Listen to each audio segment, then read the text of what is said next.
नमस्कार साथियों।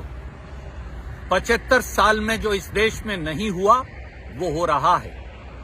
देश की संसद में मोदी सरकार द्वारा संविधान को बुलडोजर से कुचला जा रहा है, संसदीय परंपराओं को रोंदा जा रहा है, प्रजातंत्र और विपक्ष की बोलने की आवाज को दबाया जा रहा है। देश के इतिहास में पहली बार 75 वर्षों में 141 सांसदों को मोदी सरकार ने प्रस्ताव लाकर निष्कासित कर दिया।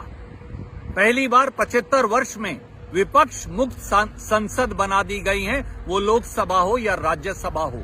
क्या देश का संविधान बच पाएगा? क्या देश का प्रजातंत्र बच पाएगा? क्या देश में संसदीय परंपराएं बच पाएंगी? ये सवाल है जो बड़े से बड़े पद पर बैठे लोगों को, पूरी सरकार को, देश के प्रधानमंत्री को, लोकसभा और राज्यसभा के सभापति महोदय को खुद से पूछना पड़ेगा कि विपक्ष अगर होगा ही नहीं, अगर विपक्ष को सरकार निष्कासित कर देगी प्रस्ताव लाकर, तो संसद चलेगी कैसे और संसद के क्या मायने बच पाएंगे। और आज चर्चा हुई किसानों के अपमान की, क्योंकि एक व्यक्ति विशेष ने कुछ कह दिया था। मैं पूछता हूं मोदी सरकार से, जब लाखों किसान दिल्ली के दरवाजे पर 3 काले कानूनों के खिलाफ भूखे प्यासे बैठे थे, सर्दी में, धूप में, गर्मी में, तो क्या उन किसानों का अपमान नहीं हो रहा था? जब 700 किसान दिल्ली के दरवाजे पर 3 काले कानूनों के खिलाफ मर गए थे, शहीद हो गए थे, तो क्या उन किसानों का अपमान नहीं हुआ था? जब भारतीय जनता पार्टी के नेता हम किसानों को उग्रवादी, नक्सलवादी और एंटी सोशल एलिमेंट कह रहे थे, तो क्या तब किसानों का अपमान नहीं हुआ था?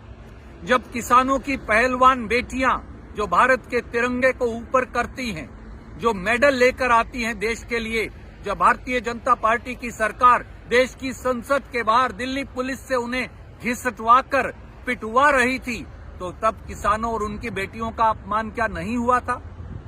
जब देश की सेना में सेवा करने वाले किसान के बेटे, हमारे जवान 1 रैंक 1 पेंशन मांग रहे थे और 14 अगस्त की शाम को उन्हें संसद के बाहर दिल्ली पुलिस द्वारा घिसटवाया गया था, तो तब किसानों का अपमान नहीं हुआ था? पद पर बैठे हुए हर व्यक्ति को ये सोचना पड़ेगा कि गरिमा का मापदंड क्या है। कोई कितने भी बड़े पद पर बैठा हो, वो प्रधानमंत्री हो, वो गृह मंत्री हो, वो राज्यसभा के उपसभापति हों, वो लोकसभा के स्पीकर हों, या वो देश के राष्ट्रपति भी हों, उनकी जात और धर्म नहीं होती, उनका कर्तव्य का बोध होता है। और कर्तव्य का बोध है संविधान की रक्षा करना, कर्तव्य का बोध है संसदीय परिपाटी और गरिमा की रक्षा करना। जब किसान को भारतीय जनता पार्टी की नीतियां मारती हैं, तो आवाज उठाना देश के हर नागरिक का कर्तव्य है।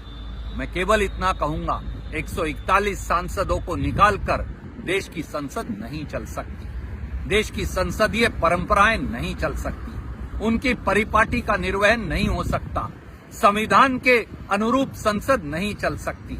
आज संविधान पर हमला बोला गया है मोदी सरकार द्वारा, आज देश की संसद की शुचिता पर हमला बोला गया है मोदी सरकार द्वारा। आज तानाशाही का आलम यह है कि प्रजातंत्र का दिन दहाड़े गला घोटा जा रहा है। इसलिए हमारा कर्तव्य है संघर्ष करना, हर तरीके से संघर्ष करना, संसद से सड़क तक संघर्ष करना।